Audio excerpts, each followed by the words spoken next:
Tonight on CFTK-TV News, a 2022 Vancouver Police data presentation is being looked at again. A new survey looked at drivers' habits in school zones with concerning results. And could BC force public servants back to the office full-time? Northwest BC's only television news team. We are CFTK-TV News. Good evening, I'm Cael Maslin, and here's what's making the news in the Northwest and beyond for today. In order to address some building and common area safety concerns, the Walmart location in Prince Rupert has closed its doors, although it is said to be only temporary. The store has not provided any kind of timeline on when they might reopen, and the next closest Walmart location is the one in Terrace. This closure comes only a few months after the sidewalk on the north side of the Rupert Square Mall, which is where the Walmart is located, collapsed and led to the entire building being closed down for a brief time. The newest report from the Kitimat RCMP that was listed online discussed what happened with them in the middle part of August. One area of the report mentioned how the LNG Thank You outdoor concert that took place on August 16th managed to keep the problems to a minimum. Only one person was arrested for being publicly drunk and causing a disturbance. A wallet was also found, and the RCMP were able to get it back to its owner before the end of the event. An investigation is raising troubling questions about the way the Vancouver police presented data on violent stranger attacks in the lead-up to the 2022 civic election. Public safety was top of mind for candidates and voters, but as CTV's Ben Milcher reports, they weren't getting the whole story. In 2022, Vancouver police put out 52 news releases about stranger assaults, more than double the previous year. According to the VPD, the city was experiencing more than 4 random attacks per day.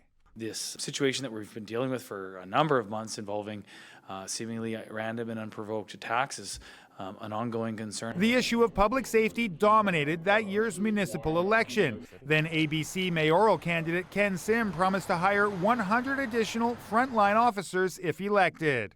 And the scary part isn't just the random assaults. It's the fact that no one even flinches when we bring that up anymore. It's become normalized in our city. It later came to light the frequency of the attacks had been plummeting all year.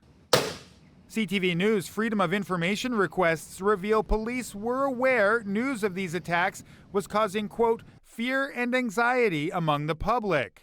Yet the VPD said it did not produce follow-up data during the election year. It provided that data in 2023, well after the hiring of those new officers was underway, revealing the rate was down to 1.8 stranger assaults per day, months before voters went to the polls. In this case, I think you had this kind of concerning gap between a claim about a surge, right? About there was an implied trend, something significant, something novel, something that was, raising eyebrows, and then there was a lack of follow through on that. Well, the VPD continued to float the out-of-date stats. The Vancouver Police Union came out with an unprecedented endorsement of Sim and his ABC running mates. I think it looks absolutely terrible.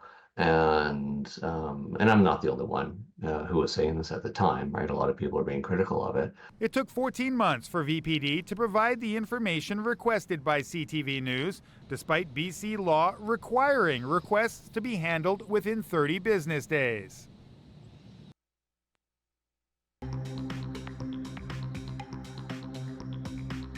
Coming up next, real estate in BC is expected to bounce back next year.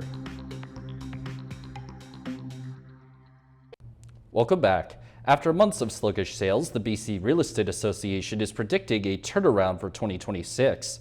Their new report says sales could rise significantly next year, but not everyone agrees with the rosy outlook, including industry veterans. CTV's Dimitra Maragos has the story. Are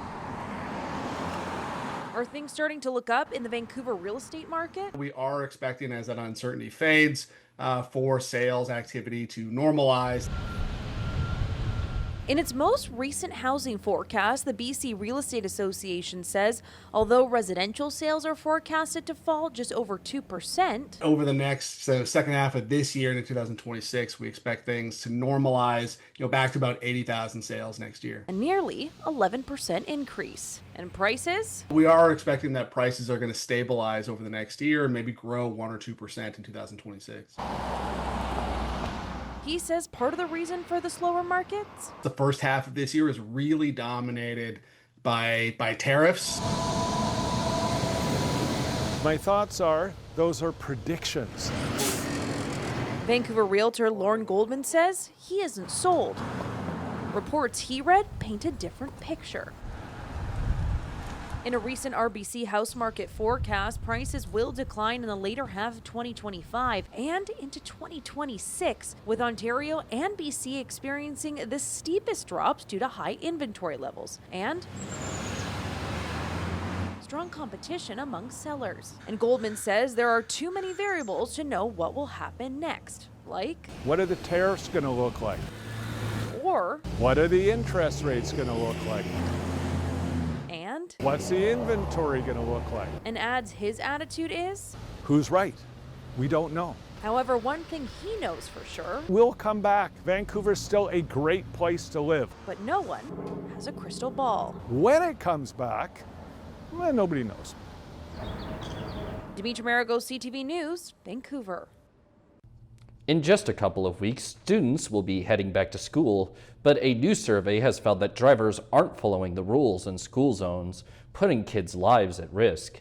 CTV's Isabella Zavarisi explains. If school was in session, none of these drivers would be following the rules. And with class around the corner, a new survey is revealing this behavior may not change. Drivers are still doing dangerous driving behaviors such as speeding in school zones or being distracted when they're driving or not stopping at crosswalks. This survey from BCAA found 91% of drivers reported seeing people speed in school zones, and 84% said they witnessed distracted driving. BCAA says the majority of respondents believe this is putting young lives at risk. One advocacy group isn't surprised by the findings. I don't think any of these cars are going the speed limit, which is 40 kilometers an hour. They're probably going 50 or maybe even 60 kilometers an hour. Vision Zero Vancouver wants speed cameras installed near schools to ticket drivers. I personally am starting to get frustrated with this. I think it's turning into the conversation around gun control in the United States, where we get thoughts and prayers from politicians, but we're not getting action. And we don't need to wait because we know what works. The group also wants 30 kilometers in all school zones in Vancouver. This one in front of Florence Nightingale Elementary is a 40-kilometer zone. The worst part of it is it's confusing for drivers, because if they're not getting a consistent message on, you see a school zone, it doesn't matter what time of year, it doesn't matter what time of day, it should be 30 kilometers an hour. According to ICBC, 51 children are injured in crashes every year in school and playground zones. BCAA is urging drivers to slow down and stop at crosswalks, hoping people can correct these bad habits as students head back to class soon. Isabella Zavarisi, CTV News, Vancouver. Some 60,000 public servants in Ontario have been ordered back to their offices full-time, and it's a controversial decision that has some asking, could the BC government follow suit? CTV's Rob Buffum has that story. Many in downtown Victoria work partly from home. I find myself more productive because, honestly, there's fewer distractions at home. 90% in the office, but we have staff that are almost fully remote as well. Public servants in Ontario will soon have to return full-time to the office. Doug Ford's government ordering them back. I believe everyone's more productive when they're at work, and how do you mentor someone over a phone? In BC, the NDP allows many of its 45,000 plus civil servants to work entirely from home, and since 2023, even from a different community. That's a savings for the government. That means allows them to reduce their real estate footprint. That means the public save money, the taxpayers save money. The province says it's not following Ford's lead, noting the BC government sees the benefits, including new employment opportunities for people living in other parts of the province, recruiting and retaining a great diversity of staff, and employees saving time on travel. The union that represents most of the public servants in BC is negotiating a new contract, and there's a strike vote currently underway. Its president says any change to remote work rules would trigger a major backlash. One of the key issues on the table for our members is this issue of remote work. But for businesses in the capital, the empty offices from remote workers are a major problem. You know, it's really impacted particularly hospitality and retail, because those are people that used to have lunch, have coffee, do some of their shopping downtown that are simply not here anymore. Still, for many office workers, including those in the public service, the chance to keep working, at least partly from home, is a perk they desperately don't want to lose. And now we take a look at both your nightly and weekly weather forecast. On the north coast, tonight should see clear conditions and a low of 12 degrees, while the rest of the upcoming week is almost entirely sunny with some potential clouds at the end of it, with the high moving from 19 to 20 degrees. In the Terrace-Kitimat area, the night will likely see clear conditions and a low of 12 as well, while the next week or so is home to all sun and a consistent high of 29 degrees. And in the Bulkley Valley and Lakes District, tonight is also expecting to be clear, but with the low down at 3 degrees, while the rest of the week is ultra sunny too, and their high will bounce between 27 and 32 degrees. Checking out the highways now, visit Drive BC for the latest and up-to-date conditions, and as always, drive safe out there. Highway 16 has construction work, bridge maintenance, utility work, road maintenance work, shoulder maintenance, and paving operations. Highway 37 has bridge construction, roadside brushing, and crack sealing, and Highway 37A is still dealing with falling rocks between west of Isietten and east of Stewart, while also having paving operations. And this is what the roads were looking like this afternoon around the region from the view of the province's highway cams.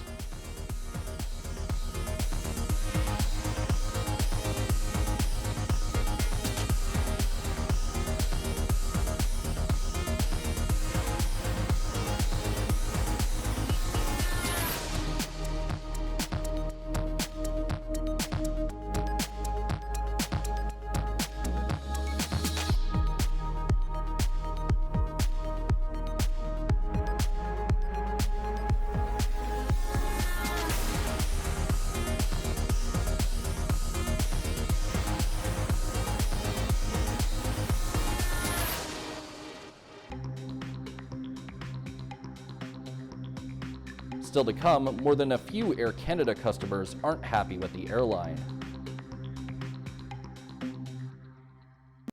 Welcome back. Despite a tentative agreement reached with flight attendants, there's no shortage of lingering passenger frustration.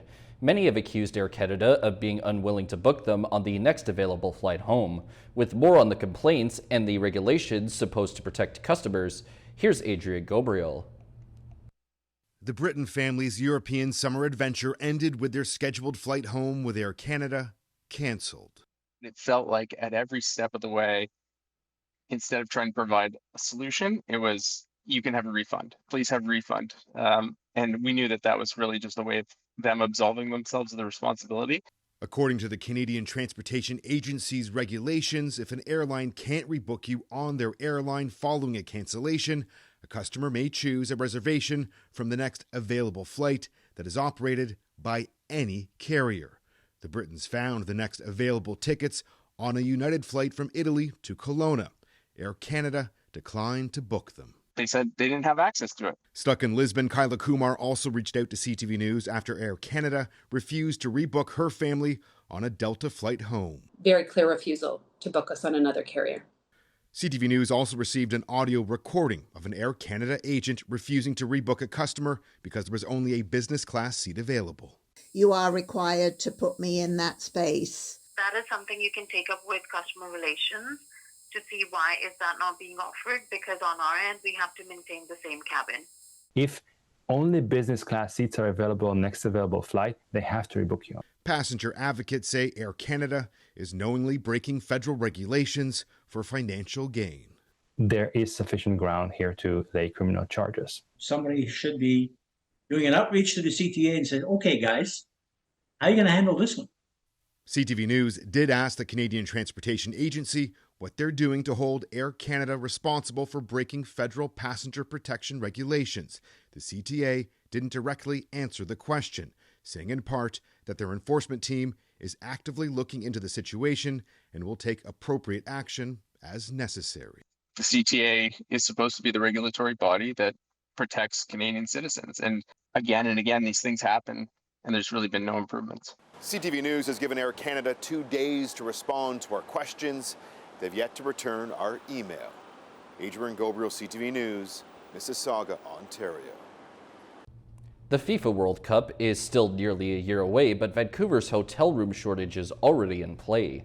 Not only is accommodation being snapped up quickly, what's left is for those with very deep pockets. As CTV's Sid Alexander shows us, good luck finding anything under $1,000. Vancouver will welcome some 350,000 visitors in June and July. They'll be taking in the festivities, maybe the latest match, and at night, they'll need a place to stay. Yet long before FIFA gets underway, there's already a competition for hotel rooms. CTV News looked for accommodation in the downtown core. We focused on the city's opening match weekend, June 12th to 15th, and rooms with 2 beds. Comparing prices directly with hotels and third-party websites, here's what we found. The Hyatt was one of the most competitive, $1,053 a night. A 2-bedroom suite at the Century Plaza, more than $1,600. The Opus, nearing $2,400. And Le Soleil, an even $2,500 a night. True, these are higher-end hotels, but all the more affordable rooms are gone. Over in Fairview, it's $1,100 at the Holiday Inn. Now, we saw similar demand when Taylor Swift was in town. 90 reservations last night, and today we continue to get reservations. And city politicians have long known Vancouver needs more hotels. In fact, there are fewer now than there were only 5 years ago. We don't have enough rooms, or they're too expensive. In the spring, councillors amended the hotel policy, hoping to encourage development. New hotels could deliver more than 5,400 direct hospitality jobs, up to 8,000 indirect jobs, and more than $200 million in annual tax revenue. Of course, this won't do much to help the FIFA crunch. We compared the prices at the same hotels exactly 2 months later in August. The Hyatt, $500 cheaper. The Century Plaza, more than $1,000, and the Opus, a fraction of the cost. Imagine now if Vancouver was hosting all the games. St. Alexander, CTV News, Vancouver. A cougar on Bowen Island is causing hundreds of concerned locals to call for immediate action. They want that cougar off the island. But as CTV's Craig Krause reports, the solution may be out of the hands of local officials. A community on edge. This is as close as I've been to it yet. So that's what's left of the carcass. A deer believed to have been mauled by a cougar outside of Karen Drexel's Bowen Island home. You were saying that your family has been here for over 100 years. Ever any stories about cougars on the island? Never, no. Leaving Drexel to spend her summer mostly inside. Because you don't know where it is, it's like I haven't been down to the beach. I just haven't done anything this year that requires anything walking around.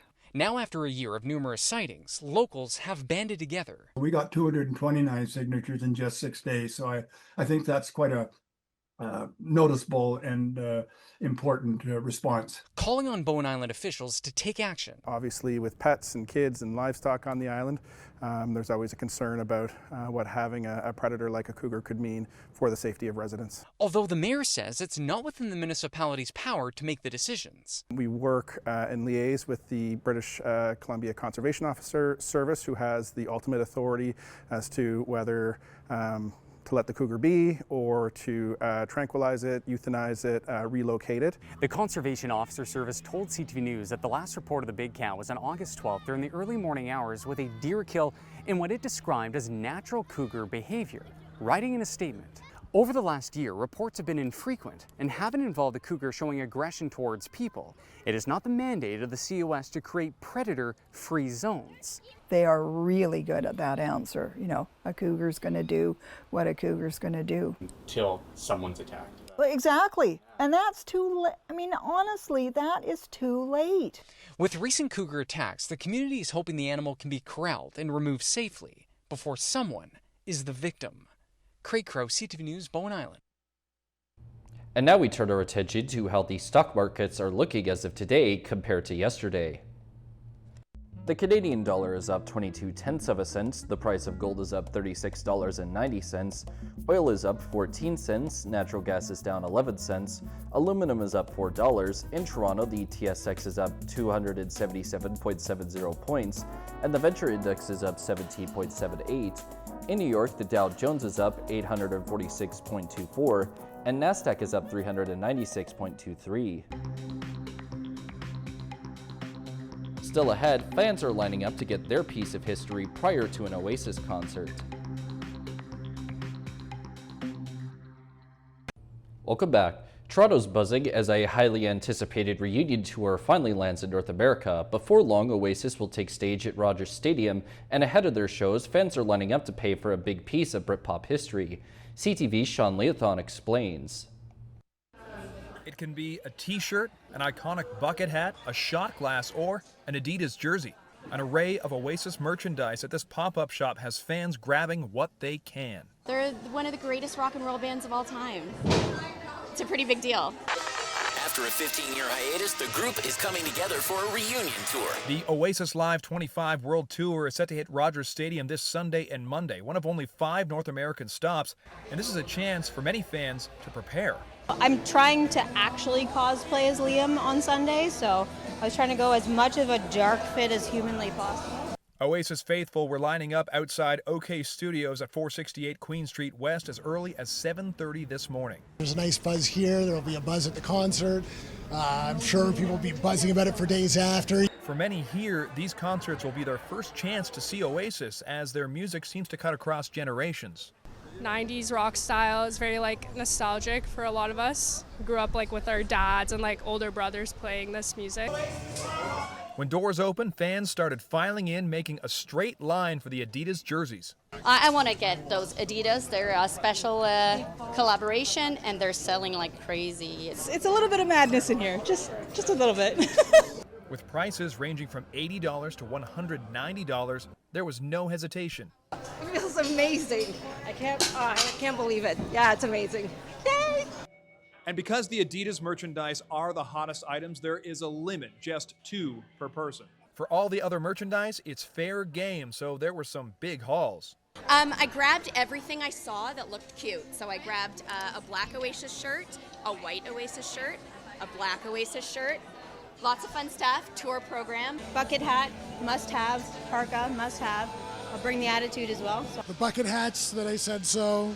T-shirt. I got a Adidas jersey, black. So when it's time to hit the cash, the final tally was... God, I don't even want to tell you. A mortgage payment. I'm not proud, I'm going back. You're going back? I'm doing a second sweep. $548. Worth it? Oh, God, yeah. But this store won't live forever. They're open daily from 11 a.m. to 7 p.m. on weekdays and 8 p.m. on weekends, remaining open until next Wednesday. Sean Leathong, CTV News. A Vancouver construction worker was injured and required a rescue from a crane that was 75 meters up in the air. Vancouver Fire and Rescue Services says it happened when a power cable came loose and broke the crane worker's leg. Rescuers ascended the crane and secured the worker using a basket and then took him to the hospital in stable condition. That's our news for now. For everyone at CFTK-TV News, I'm Cael Maslin. Thanks for watching.